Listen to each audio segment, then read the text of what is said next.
Yesterday in my town, the town where I've lived since 1997, where I've raised my children and met friends and shared so many moments and meals and memories, I participated in an event called the annual pole capping. Each year for 60 years now, on a Saturday in early April, the Bedford Minuteman Company and other Minuteman companies from other towns in the area all converge on Wilson Park in Bedford to commemorate the spirit and courage of the patriots who sparked the American Revolution 250 years ago. As is true of most, if not all, commemoration stories, it's a tale of things going very wrong, and then suffering, and then hope dawns. I was honored to give the invocation yesterday, and I'd like to share parts of it with you now. Of course, I began with, "Let us pray." As we recall the blessings of God from days of old, God blessed Shiphrah and Puah, who saved the babies of enslaved women, as is written in the book of Exodus and the Torah.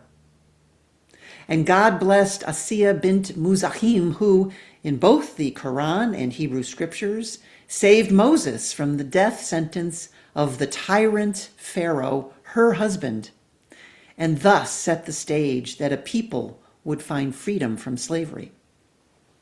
And God blessed the prophet Muhammad, an orphan who preached into the world of faith where no one is an orphan because all belong to the one God. And God blessed Harriet Tubman, who escaped slavery and then led others to freedom. And God blessed Gustavo Gutierrez of the Liberation Theology movement and preached God's love for the poor and that we are judged by our love for and protection of marginalized people. And God blessed the citizens of this community 250 years ago when they fought a tyrant king through cunning and grit and helped create a country of freedom and liberty. That was a part of my invocation. This morning, we too, as Catholic Christians, commemorate the story of things going very wrong, and then suffering, and then hope dawns. We too walk in the footsteps of those who have gone before us. When those disciples gathered in fear behind locked doors, it's easy to imagine they felt betrayed by God. Betrayed by Jesus even, because they thought they were welcoming a new dawn of freedom and hope and joy with shouts of Hosanna. But now their hope had been defiled and executed, and they feared for their future and their very lives.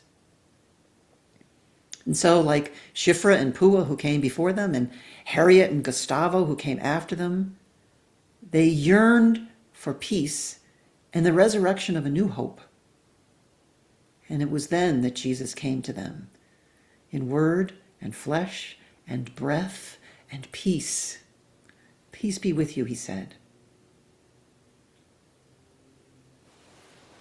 As we heard from Peter in today's second reading, God gave us a new birth to a living hope through the resurrection, to an inheritance that is imperishable, undefiled, and unfading. Something important I notice about all these forebears and so many others, I could have gone on with the list of people who came before us. But something I noticed is that their hope and meaning is very often held in loving communion and community. This first reading says that they devoted themselves to the breaking of the bread and to the prayers. All who believed were together.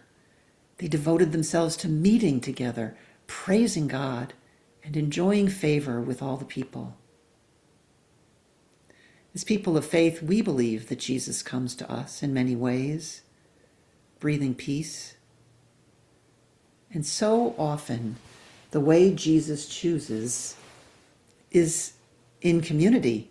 Jesus lays hands on us in the touch of others. Jesus speaks to us in the words of others. Jesus manifests in the sight of another's face, or smile, or tears, or presence. The world longs for an everlasting peace, and despite so much evidence to the contrary, faith declares that God is already granting it through the witness of our lives. And so, may God bless the members of this community today. Let peace flow like a river out of you and me, that we might follow in the footsteps of those who came before us to create a community and a world where people of every race, ethnicity, gender, religion, and culture may live together in peace, harmony, and communion.